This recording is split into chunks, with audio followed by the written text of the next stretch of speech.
बिस्मिल्लाहिर्रहमानिर्रहीम अस्सलाम वालेकुम स्टूडेंट्स। आज हम स्टार्ट करेंगे मैट्रिक क्लास की physics unit number 15 current electricity के एमसीक्यूज, जिसका पहला एमसीक्यूज है in an electric circuit when electrons moves from low to higher potential they will be. कह रहा है कि एक हमारे पास कोई इलेक्ट्रिक सर्किट है और उस इलेक्ट्रिक सर्किट के अंदर इलेक्ट्रॉन्स मूव कर रहे हैं, और मूव कैसे कर रहे हैं? लोअर पोटेंशियल से हायर पोटेंशियल की तरफ। देन दे विल बी, तो फिर क्या होगा? बेसिकली ये सवाल गलत है। यहां पे ये पूछना चाहिए था कि अगर किसी इलेक्ट्रिक सर्किट के अंदर इलेक्ट्रॉन्स लोअर पोटेंशियल से हाई में फ्लो कर रहे हैं या हाई से लो में फ्लो कर रहे हैं, तो बताएं कि उनकी पोटेंशियल एनर्जी क्या होगी, उनकी काइनेटिक एनर्जी क्या होगी। ऐसे पूछना चाहिए था, उन्होंने कोई आगे नाम ही नहीं दिया। ठीक है, तो अब हम इसको समझते हैं थोड़ा। इसको देखें, ये आपके पास जो है वो एक बैटरी है। ठीक है, बैटरी की एक टांग बड़ी होती है, एक छोटी। फॉर एग्जाम्पल बड़ी जो है वो पॉजिटिव है और ये छोटी नेगेटिव है। अब हमने इस बैटरी को किससे कनेक्ट किया हुआ है? रेजिस्टर से कनेक्ट किया हुआ है। ये आपके पास रेजिस्टर की ऐसे साइन होती है। ठीक है, किसी रेजिस्टर के साथ जो है वो कनेक्ट किया हुआ है। याद रखिएगा, ये जो नेगेटिव है, नेगेटिव को हम क्या कहते हैं? Lower potential. और ये जो प्लस है इसको हम कहते हैं हायर पोटेंशियल। सही है। जब आपका करंट पॉजिटिव से नेगेटिव की तरफ फ्लो करेगा, माने हायर पोटेंशियल से लोअर पोटेंशियल की तरफ फ्लो करेगा, तो हम बोलेंगे ये कौन सा करंट है? कन्वेंशनल करंट है। अगर आपका करंट नेगेटिव से पॉजिटिव की तरफ फ्लो करे, माने लोअर पोटेंशियल से हायर पोटेंशियल की तरफ फ्लो करेगा, तो फिर कौन सा करंट कहलाएगा? इलेक्ट्रॉनिक करंट कहलाएगा। ठीक है, ओके जी। तो यहां पे क्वेश्चन है कि अगर आपका करंट जो है वो नेगेटिव से पॉजिटिव की तरफ फ्लो कर रहा है, माने ऐसे नेगेटिव से पॉजिटिव की तरफ जो है वो आ रहा है, माने लोअर पोटेंशियल से हायर पोटेंशियल की तरफ जा रहा है। ये नेगेटिव, ये पॉजिटिव। नेगेटिव से पॉजिटिव की तरफ जा रहा है, नीचे वाला लो ऊपर वाला हाई। तो लो से कहां जा रहा है? हाई जा रहा है। तो जब आपके इलेक्ट्रॉन्स लोअर पोटेंशियल से हायर पोटेंशियल की तरफ जाएंगे तो क्या होगा? याद रखिएगा कि वो हमेशा अपनी एनर्जी को क्या करेंगे? लॉस करेंगे। हमेशा अपनी एनर्जी को क्या करेंगे? लॉस करेंगे। इसका मतलब यह होगा कि उनकी जो पोटेंशियल एनर्जी होगी वो हमेशा क्या होगी? पोटेंशियल एनर्जी आपकी लॉस होगी। ठीक है, लॉस पोटेंशियल एनर्जी को अपनी को लॉस करेंगे। ठीक है, ओके जी। अच्छा, और एक बात और भी हो सकती है, ये भी आपसे पूछा जा सकता है कि जब आपके इलेक्ट्रॉन्स लोअर पोटेंशियल से हाई में फ्लो करेंगे तो क्या होगा? याद रखिएगा, उनकी जो काइनेटिक एनर्जी है वो क्या हो जाएगी? वो इंक्रीज हो जाएगी। ऊपर एरो है ना, इंक्रीज, बढ़ जाएगी। और जो पोटेंशियल एनर्जी है वो क्या हो जाएगी? पोटेंशियल एनर्जी इनकी क्या हो जाएगी? पोटेंशियल एनर्जी कम हो जाएगी। माने पोटेंशियल एनर्जी डिक्रीज होगी और काइनेटिक एनर्जी इंक्रीज होगी। ठीक है, ओके जी। मगर जब नेगेटिव से पॉजिटिव तरफ जा रहे हैं, नीचे से ऊपर जा रहे हैं, तो याद रखिएगा उनकी स्लोली जो एनर्जी होगी वो क्या हो जाएगी? लॉस हो जाएगी। तो ये सवाल जो है आपसे पूछा जा सकता है। अच्छा, अगर ऐसे सवाल हो कि आपके इलेक्ट्रॉन्स जो है वो पॉजिटिव से नेगेटिव की तरफ आ रहे हैं, अब ऊपर हमेशा जैसे जैसे ऊपर जाते हैं तो पोटेंशियल एनर्जी इंक्रीज होती है और नीचे डिक्रीज होती है। अगर फर्ज करें कि आपका कोई इलेक्ट्रॉन है वो पॉजिटिव से नेगेटिव की तरफ आ रहा है, हायर से लोअर आ रहा है, तो याद रखिएगा उसकी जो पोटेंशियल एनर्जी होगी वो इलेक्ट्रॉन क्या करेगा? अपनी पोटेंशियल एनर्जी को क्या करेगा? गेन करेगा। पोटेंशियल एनर्जी को क्या करेगा? गेन करेगा। मगर नेगेटिव से पॉजिटिव जाएगा तो फिर क्या करेगा? फिर आपका पोटेंशियल एनर्जी को क्या करेगा? लॉस करेगा। और साथों साथ वो पॉइंट्स भी मैंने आप लोगों को बता दिए हैं। ठीक है, तो यहां पे जो ऑप्शन होगा कि जब किसी इलेक्ट्रिक सर्किट के अंदर आपके इलेक्ट्रॉन्स फ्लो करेंगे, नेगेटिव से पॉजिटिव फ्लो करेंगे, तो आपके जो इलेक्ट्रॉन्स की जो इलेक्ट्रॉन जो होंगे वो एनर्जी को क्या करेंगे? लॉस करेंगे। एमसीक्यू नंबर 2 है in an electric circuit an ammeter is always connected in कह रहे किसी इलेक्ट्रिक सर्किट के अंदर जब हम ए मीटर लगाते हैं तो फिर वो कैसे लगाते हैं, कैसे कनेक्ट करते हैं। तो सबसे पहले फॉर एग्जाम्पल ये आपका कोई जो है वो रेजिस्टर है और इसके अंदर फर्ज करें कि आपका जो है वो करंट जो है वो फ्लो कर रहा है। याद रखिएगा करंट को मैयर करने के लिए, करंट को नापने के लिए हम जो इंस्ट्रूमेंट इस्तेमाल करते हैं वो कौन करते हैं, ए मीटर करते हैं। ठीक है, ए मीटर। करंट को मैयर करने के लिए हम क्या यूज करते हैं, ए मीटर यूज करते हैं।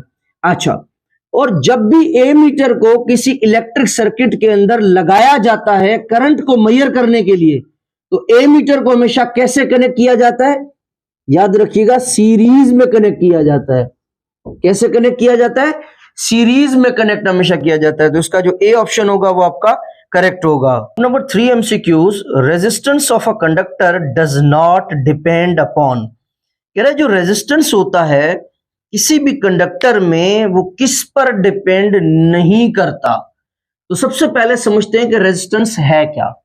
सो याद रखिएगा रेजिस्टेंस का दूसरा नाम होता है हिंडरेंस। ठीक है, और रेजिस्टेंस को हम हमेशा शो करते हैं किससे, पहचानते किससे, आर से। इसके लिए जो सिंबल है वो क्या है, आर है। ठीक है, ओके जी। अब रेजिस्टेंस क्या है, ये किस्म का शैतान है, ये किस्म का एविल है। जैसे शैतान नमाज के लिए रोकता है, इसी तरीके से ये आपकी जो रेजिस्टेंस होती है ये हमेशा करंट को रोकती है। करंट को जो अपोज करती है, जो रोकती है, वो कौन रोकती है, वो आपकी रेजिस्टेंस रोकती है। ठीक है, ओके जी। और रेजिस्टेंस की जो सिंबल होती है वो आपकी ये होगी, ये आपकी रेजिस्टेंस की सिंबल होती है। ठीक है, ओके जी। याद रखिएगा ये भी सवाल पूछा जा सकता है कि रेजिस्टेंस का जो यूनिट होता है वो कौन सा होता है। तो याद रखिएगा रेजिस्टेंस का जो यूनिट होता है वो क्या होता है, ओहम। ओहम, ठीक है। और इसके लिए ये हम साइन जो है वो यूज करते हैं। अच्छा, अब सवाल है कि ये जो रेजिस्टेंस है ये किस पे डिपेंड करता है, ताकि फिर पता लगेगा कि ये किस पे डिपेंड नहीं करता। ठीक है, वो एक जुमला है ना, कहते हैं कि हम सबको जो है मोहब्बत करनी चाहिए ताकि पता चले कि ये क्यों नहीं करनी चाहिए। तो सबसे पहले हम ये समझेंगे कि ये किस पे डिपेंड करता है, फिर हमें पता लग जाएगा कि ये किस पे डिपेंड नहीं करता। ओके जी, तो याद रखिएगा ये जो रेजिस्टेंस है ये सबसे पहले डिपेंड करता है किस पर, टेम्परेचर पे डिपेंड करता है। ठीक है, टेम्परेचर पे, क्योंकि टेम्परेचर अगर ज्यादा होगा तो रेजिस्टेंस आपकी क्या होगी, ये भी आपकी बढ़ जाएगी। ठीक है, और रेजिस्टेंस टेम्परेचर कम करेंगे तो रेजिस्टेंस भी कम हो जाएगा। तो याद रखिएगा रेजिस्टेंस जो है वो सबसे पहले किस पे डिपेंड करता है, टेम्परेचर पर। नंबर टू डिपेंड करता है ज्योमेट्री पे। किस पे डिपेंड करता है, ज्योमेट्री। ज्योमेट्री माने शेप ऑफ द वायर, कि जिस चीज में से करंट पास हो रहा है, जिस चीज में से करंट फ्लो कर रहा है, उस चीज की शेप कैसी है, उस चीज की लंबाई क्या है, उस चीज का एरिया क्या है, उस शेप पे भी डिपेंड करता है। ठीक है, नंबर 3 है हमारे पास कि नेचर पे भी डिपेंड करता है। नेचर पे भी डिपेंड करता है कि जिस चीज में से, जिस मटेरियल में से करंट फ्लो कर रहा है वो चीज जो है उसका मटेरियल किस चीज का है, वो किस चीज से बनी हुई है। ठीक है, उसके अंदर क्या यूज हो रहा है, कॉपर है, एल्यूमिनियम है, प्लास्टिक है, वुड है, क्या चीज है। जैसे देखिए ना, फर्ज करें अगर हम लकड़ी लगा दें तो लकड़ी में से करंट पास करेगा, नहीं करेगा ना।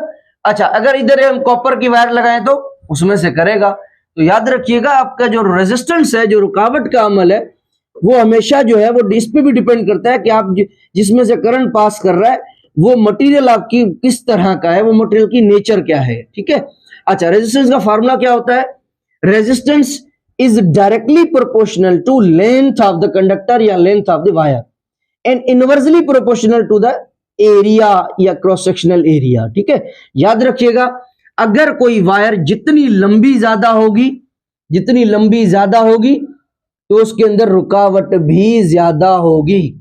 अगर मैं कहूं कि अगर कोई वायर है हमारे पास, उसकी लंबाई कम है, उसकी लंबाई कम है, तो याद रखिएगा आपका जो रेजिस्टेंस होगा वो भी आपका, जो करंट के अंदर जो रुकावट होगी वो भी आपकी क्या होगी, कम होगी। मगर अगर रेजिस्टेंस का एरिया के साथ ताल्लुक देखें, अगर मैं कहूं एक वायर है, उसका एरिया फर्ज करें ये वायर है, ठीक है, इसका एरिया कम है, फर्ज करें एरिया कम है, तो याद रखिएगा अगर एरिया कम होगा तो रेजिस्टेंस जो है वो क्या हो जाएगा, ज्यादा हो जाएगा, रुकावट ज्यादा हो जाएगी। मगर फर्ज करें इस वायर का मैं जो है एरिया इतना कर देता हूं। अब मैं वायर, मेरे पास इतनी मोटी वायर है कोई, मैंने इस वायर का जो लेंथ है और विड्थ है ये मैंने बढ़ा दी है, एरिया बढ़ा दिया है। अगर इस वायर का एरिया बढ़ा देंगे, मतलब एरिया इंक्रीज कर देंगे, तो जो रेजिस्टेंस होगी वो क्या होगी, रुकावट क्या होगी, करंट को फ्लो होने के लिए कम होगी। ठीक है, तो यहां पे हमसे क्वेश्चन में पूछ रहा है कि बताएं कि जो रेजिस्टेंस है वो किस पे डिपेंड नहीं करता। तो याद रखिएगा इसके अंदर कौन सा ऑप्शन होगा, डेंसिटी पे डिपेंड नहीं करता। ठीक है, number 4, Ohm's law states that, कह रहा है कि जो ओम्स लॉ है वो क्या कहता है। तो स्टूडेंट सबसे पहले इसको समझने के लिए छोटी सी बात को समझते हैं। लेट सपोज ये आपके पास जो है, ये आपके पास एक जो है वो गन है, ठीक है, पिस्तौल है, और ये जो है बुलेट है। अब फर्ज करें कि इस पिस्तौल के अंदर ये हम बुलेट डालते हैं और ये सामने बंदा खड़ा है और हम फायर करते हैं। जैसे ही फायर करेंगे तो ये जो बुलेट होगी ये इस बंदे के अंदर जो है वो पेनिट्रेट कर जाएगी, या तो ये बंदा जख्मी हो जाएगा या तो ये बंदा मर जाएगा। तो हम क्या कहते हैं, हम क्या कहेंगे कि इस गोली ने इस बंदे को क्या कर दिया, मार दिया। अब अगर फर्ज करें यही गोली मैं अपने हाथ में उठाऊं और ये गोली मैं इस बंदे को दोबारा मार दूं, तो क्या ये बंदा जख्मी या मरेगा, नहीं मरेगा। तो इसका मतलब ये हुआ कि ये जो गोली है ये बेकसूर है, ये मासूम है, कसूर इसका नहीं था। कसूर किसका है, पिस्तौल का है, जिसने इसके अंदर इतनी एनर्जी इसको दे दी और उस एनर्जी की वजह से इसने अगले बंदे को जो है वो क्या कर दिया, जख्मी कर दिया या मार दिया। ठीक है, अच्छा फर्ज करें कि अब ये हमारे पास एक जो है वो वायर है, ठीक है, और इस वायर के अंदर जो है ये जो मैंने ब्लैक ब्लैक कलर के डॉट्स बनाए ये आपकी क्या है, चार्जेस है। अब मुझे बताएं कि ये अगर वायर है और इस वायर के ऊपर ये जो चार्जेस आपको नजर आ रहे हैं, अगर मैं कहूं क्या ये चार्जेस मूव करेंगे, क्या ये चार्जेस मोशन करेंगे, तो हम कहेंगे नहीं। अगर हम इस तार को हाथ भी लगाएं तो हमें कुछ भी नहीं होगा। मगर अगर मैं इसी वायर को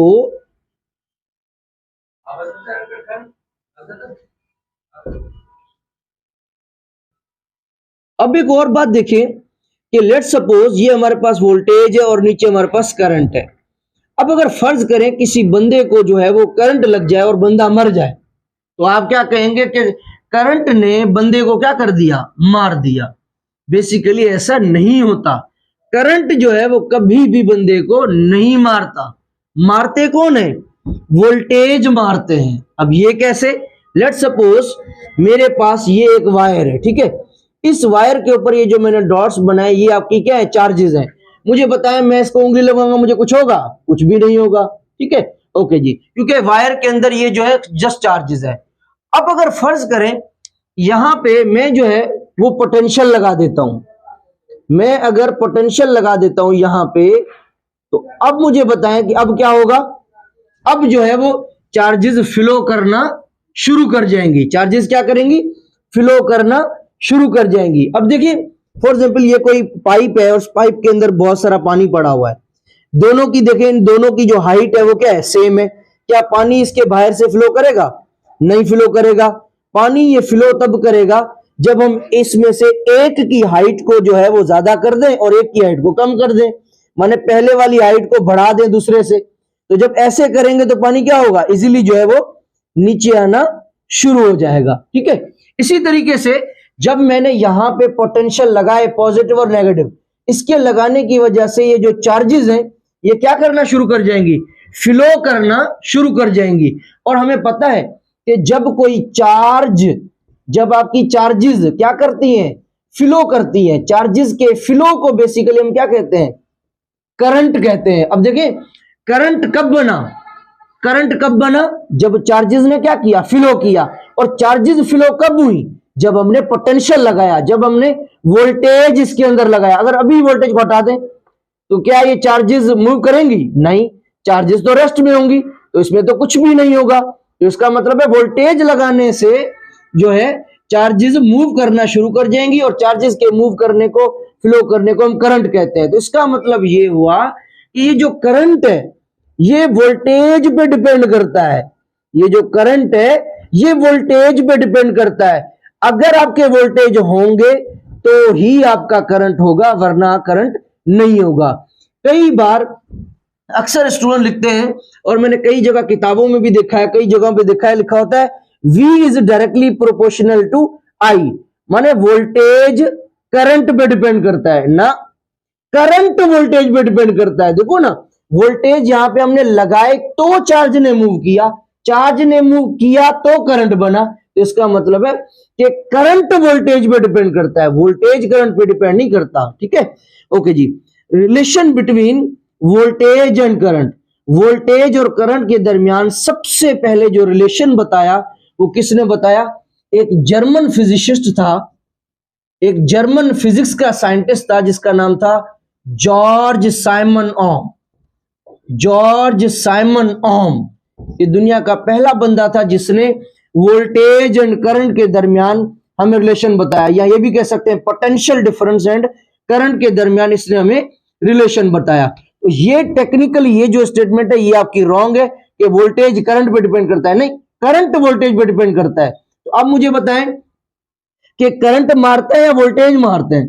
वोल्टेज होंगे तो करंट होगा ना, तो इसका मतलब है कि ये जो आपके वोल्टेजेस है ना, ये बेसिकली क्या है?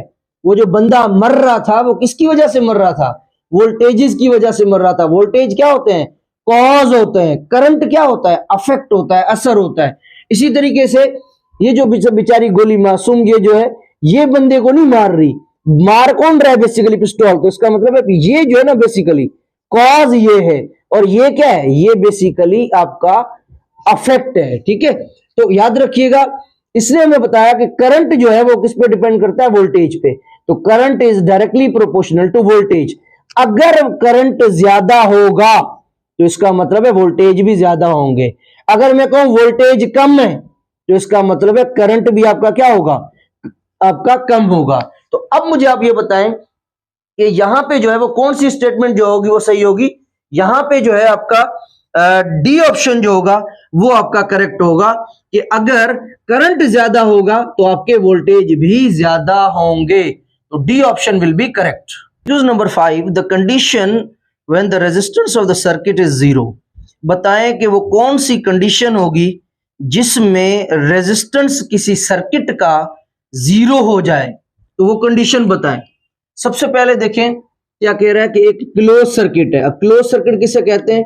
लेट सपोज ये जो है एक टांग देखें छोटी है, एक टांग बड़ी है, माने ये कौन है? बैटरी है। ठीक है, ये जो है आपकी ये किसकी साइन है? ये आपकी रेजिस्टर की साइन है। ठीक है, फॉर एग्जाम्पल इस बैटरी के साथ हमने क्या लगा दिया? एक सर्किट लगा दिया है, तो करंट क्या होगा? करंट फ्लो होना स्टार्ट हो जाएगा, करंट फ्लो होना स्टार्ट हो जाएगा। तो ऐसे सर्किट को हम क्या कहते हैं? क्लोज सर्किट कहते हैं। ठीक है, अच्छा जी। अब फर्ज करें यही बैटरी जो है, इस बैटरी के साथ वही आपका रेजिस्टर लगा हुआ है, मगर मैंने बीच में क्या कर दिया है? एक और जो है मैंने वायर को कनेक्ट कर दिया है, एक बीच में मैंने और वायर को कनेक्ट कर दिया है। तो अब क्या होगा? जब करंट फ्लो होगा, करंट फ्लो होगा तो करंट नीचे जाएगा ही नहीं, करंट जो है वो यहां से जो है घूमता हुआ दोबारा ऐसे आके दोबारा यहां पे आ जाएगा, करंट नीचे जाएगा ही नहीं। तो इसका मतलब ये हुआ कि जब किसी बैटरी के साथ अगर आप रेजिस्टर कनेक्ट करते हो मगर बीच में आप कोई वायर लगा देते हो, तो करंट जो है जस्ट अपनी पाथ को फॉलो करता है, अपने रास्ते को मुकम्मल करता है और उस वायर से करंट ऊपर चला जाता है दोबारा, रेजिस्टर में करंट आएगा ही नहीं, तो रेजिस्टेंस क्या हो जाएगा? जीरो। तो ऐसा कनेक्शन जिसमें किसी बैटरी के अंदर जिसमें किसी बैटरी के साथ अगर हम रेजिस्टर लगाएं और बीच में कोई जो है वो कनेक्टिंग वायर लगा दें और उसमें रेजिस्टेंस जीरो हो जाए, तो हम कहेंगे ये जो सर्किट है ना, ये कौन सा सर्किट है? ये आपका है शॉर्ट सर्किट। क्या? Short circuit. ऐसा सर्किट जिसके अंदर रेजिस्टेंस जीरो हो हम उसे शॉर्ट सर्किट कहते हैं। उसके बाद फॉर एग्जांपल ये जो है आपके पास एक बैटरी है और इस बैटरी के अंदर जो है मैंने क्या कनेक्ट कर दिया है? रेजिस्टर कनेक्ट कर दिया है। ठीक है, ओके जी। मगर यहां पे देखें, यहां पे जो है हमने क्या कर दिया? इस स्विच को हमने ओपन कर दिया। ओपन का मतलब वो आम दुनिया में होता है खोलना, स्टार्ट कर देना। यहां पे ओपन फिजिक्स, यहां पे ऐसे नहीं है। ठीक है, ओके जी। यहां पे इसका मतलब है यहां पे जो स्विच है ये आपका ओपन है, यहां पे इसका मतलब है कि करंट फ्लो नहीं कर रहा, करंट किसके बराबर है? जीरो के। ऐसा सर्किट जिसके अंदर आपका अगर स्विच ऑन होगा, स्विच आपका ओपन होगा, तो वहां पे आपका करंट क्या होगा, जीरो के बराबर होगा, क्योंकि करंट फ्लो नहीं कर रहा, क्योंकि स्विच ओपन है।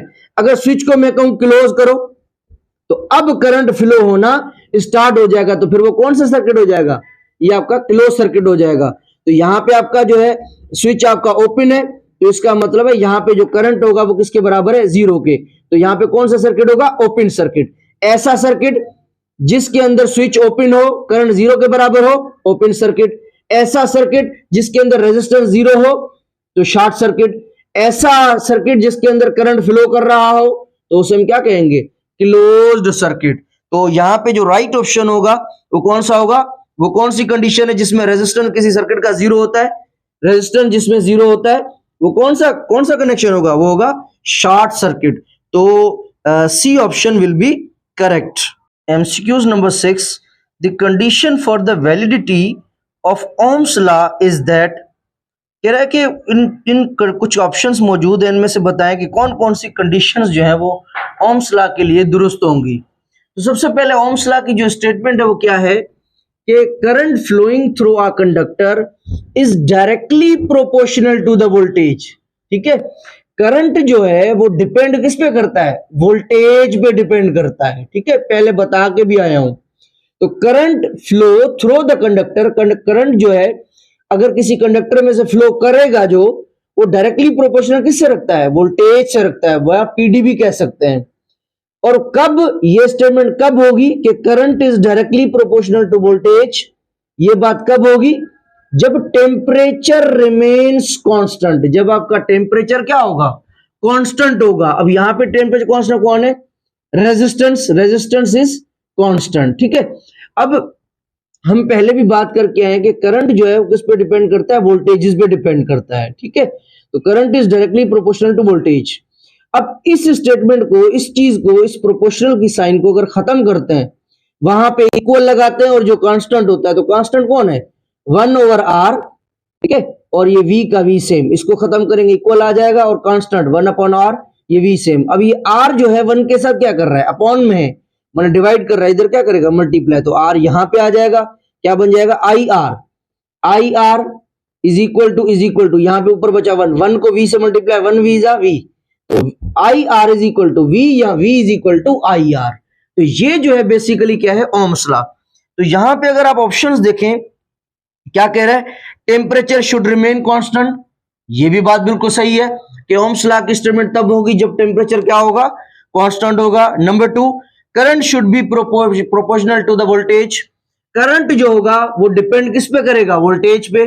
करंट का जो वोल्टेज के साथ रिलेशन होगा वो डायरेक्टली होगा कि वोल्टेज ज्यादा करंट ज्यादा, करंट ज्यादा वोल्टेज ज्यादा, करंट वोल्टेज कम माने करंट भी कम, ये भी बात, बी ऑप्शन भी सही है।